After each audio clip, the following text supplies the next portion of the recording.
When YouTubers get their shot at putting something up on TV, it's a test. It's when we get to see who's a creator and who's truly an entertainer. Everybody who uploads to YouTube is a creator. They put time, energy, and money into their craft. Those who are really good at it rise to the top, not only earning million subscribers, but the respect of the platform. Well, until half of them get outed for doing the thing.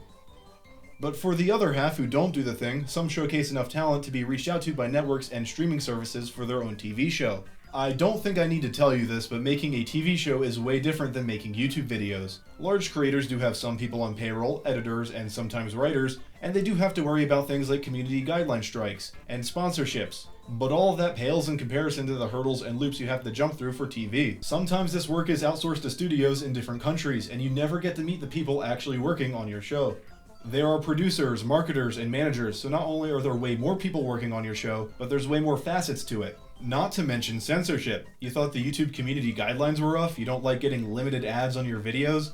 Too bad. Well, guess what? Now you have the FCC on your ass. Good luck with that, buddy. The biggest roadblock for a lot of people is that this is no longer a project that can fit their creative vision. They have some creative freedom, but everything has to be approved by an executive. But if there are two creators who have been studying and practicing for this test, it's Michael Cusack and Psychic Pebbles, or rather Zach Cadell. They didn't start as creators on YouTube as much as they did Newgrounds, a place where artists, animators, musicians, voice actors, and even game developers would meet up together and work on projects. Together, they put out some of the most impressive independent projects on the internet, so needless to say, when Adult Swim reached out to them, they were ready. Smiling Friends Season 1 was released January 9th, 2022. It was well received and developed a decent-sized fanbase fairly quickly. The premise was simple. Charlie and Pim worked at an office where their entire job was to make house calls to people to make them smile. People liked how the show mixed together concepts like a regular office sitcom with an absurdist cartoon. The characters were also funny, with people finding something relatable about each and every one of the main cast. Pim being the overpositive guy stuck in middle management, Charlie being a younger guy with a temper who thinks he knows more about the world than he actually does, Alan being entirely checked out at work because of the people he has to deal with. Of course there are characters like Mr. Boss and Glep who are there to be crazy and unintelligible, but one thing people really liked about the show was that it wasn't crazy characters in a normal setting,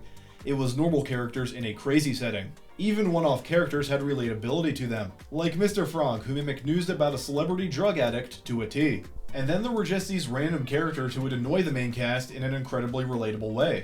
The show also did a little bit of social commentary, and tackled issues such as nihilism and depression in a pretty intelligent way. A lot of clips from Season 1 got posted online and brought attention to the show. In fact, the reason I watched the show was because I saw this clip. Okay, I'm almost there. I think the biggest surprises are behind me.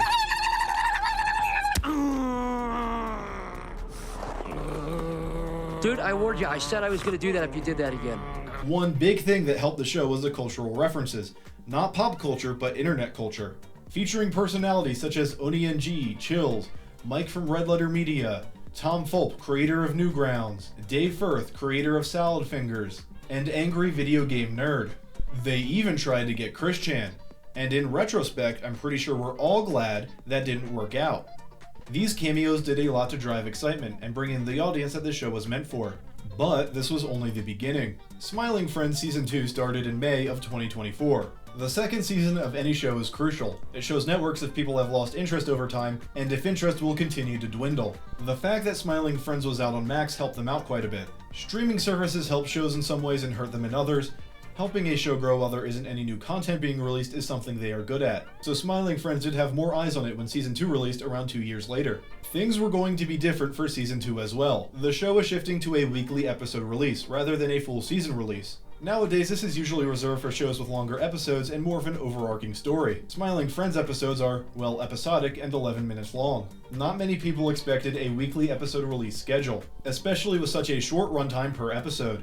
Rather than having 2 hours of content to get people interested in the show again, they were only going to have a few minutes. To recapture the attention of the audience, they needed to start Season 2 with a banger. And they picked right. The episode titled Gwimbly Definitive Remastered Enhanced Extended Edition DX 4K Anniversary Director's Cut was released on April Fool's Day of 2024. They released it a month before the rest of the season as a preview, and this is honestly an incredibly common stunt from Adult Swim. On April Fool's Day, they'll say a show is premiering a new season on its website, and everybody brushes it off. But at this point, if you aren't checking AdultSwim.com on April 1st every year, what are you even doing? The episode followed Pim and Alan helping out Gwimbly, an old washed-up video game character from an old 3D platformer, and he immediately became a fan favorite. There was just something uncanny about Gwimbly. Maybe it's how low poly he was. Maybe it's how well he encapsulated that old 3D game model vibe, even with his walking and idle animation. Maybe it's how low quality his mic was compared to everybody else. Swear to God, if I had my Gwimbly gun on me right now! There's just something about him. Its release date being April 1st led to people memeing Gwimbly, with people creating found footage of the character's original game and cameos of him in other games, trying to convince people that he was a real video game character that had a real game. Of course, this was a trend that went on beyond April 1st, but some people got started on this really fast. Honestly, the speed at which some of these edits were released makes me think that some of these people had insider information as to what the episode was going to be. Like, yeah, sure, you animated Gwimbly into Mario Kart in less than a day. Smiling Friends is a show by artists for artists, so when these high-quality animations and edits popped up, people started making art of their own. It brought in a lot of new eyes to the episode. The episode's plot is interesting. Charlie and Pim come across Gwimbly, who is homeless and hanging outside the Smiling Friends office building. Alan is trying to get him to leave, but Pim recognizes him as a character from the old video games he used to play. We get a glimpse of what his life is like now, and it's pretty standard washed-up celebrity stuff. He's on Cameo and trying to street perform. They offer him help, but he declines. At this point, Charlie opts out because he doesn't want to force anybody to take his help. He takes Gwimbly to the game headquarters that made him, and they find out quickly that things are different now. The CEO is no longer interested in making games of their longest-running characters to appease old fans. Rather, they are hopping on new trends to get money from younger fans. The CEO isn't willing to work with Gwimbly unless Gwimbly entirely submits to him. Pim and Gwimbly come up with the idea to crowdfund their own video game. And this idea upsets the CEO because, after all, Gwimbly is his intellectual property.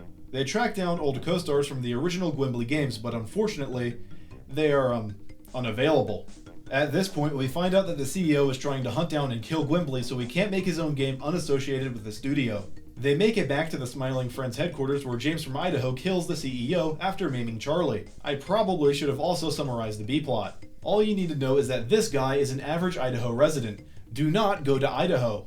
At the end of the episode, Gwimbly teams up with new characters from the game studio to be in a fighting game, solving his problem of having nowhere to go. The topic of the episode got people talking. Everybody's a fan of an old character who probably isn't getting any new content. And whenever a fan will try to create a crowdfunded project for that character, they will be hit with a cease and desist. For hobbyists who are really into writing and creating, seeing a character they love get locked behind copyright only to never be used again kinda sucks. The CEO in the episode was social commentary on the idea of intellectual property, raising questions such as, if a company stops using a character altogether, should they be allowed to tell other people not to use them too? In the real world, different game studios each have a different approach to this. Nintendo will usually take down any fan-made project that uses any of their intellectual property. However, when Epic Games shut down Paradigm, they made all the assets from the game public, so fans could make their own version of the game. Currently, Predecessor is the result of that, and they've added on to the original game quite a bit. You can actually tell which of the characters are from the original game and which are new by looking at the character and determining whether or not they are a woman who isn't wearing any clothes. Most companies behave somewhere in the middle when it comes to this topic, and there's still a conversation to be had here. Should protections be in place for people who use intellectual property when the company that owns it expresses that they do not plan on using it anymore? Should companies be allowed to hold on to a character for a whole 100 years before it becomes public domain? Copyright laws are just outdated, largely in part to the internet. Lawmakers just haven't been able to keep up. This is a very hot topic, and stirring up a conversation about it in the season premiere was very smart.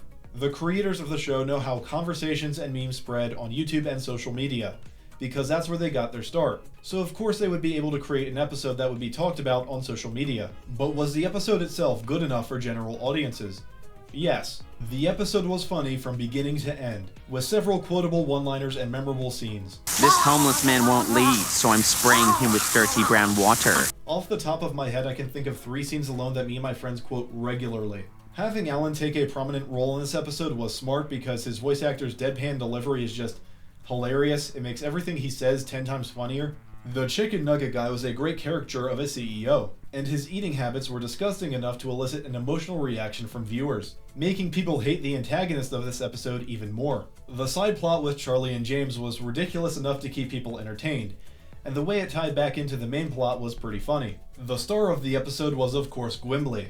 The character was very likable with his dopey design, emotional reactions, and nice demeanor. This 11-minute episode is jam-packed with at least 50 things that someone could talk about, and very few of them were executed poorly. Using this episode as the season premiere provided the best publicity the show could have gotten. All of the other episodes, while each good in their own right, wouldn't have been talked about nearly as much. The episode A Alan Adventure actually has higher audience ratings across multiple websites, but using that episode as the season premiere wouldn't have worked nearly as well. There wasn't any social commentary in the episode to start a conversation. There wasn't a gimmick like Gwimbly that people would have latched onto. It didn't start something that people could build onto. The episode focuses on Alan and has a lot of funny moments, but not as many iconic moments. I mean, most of the main characters don't get a lot of screen time.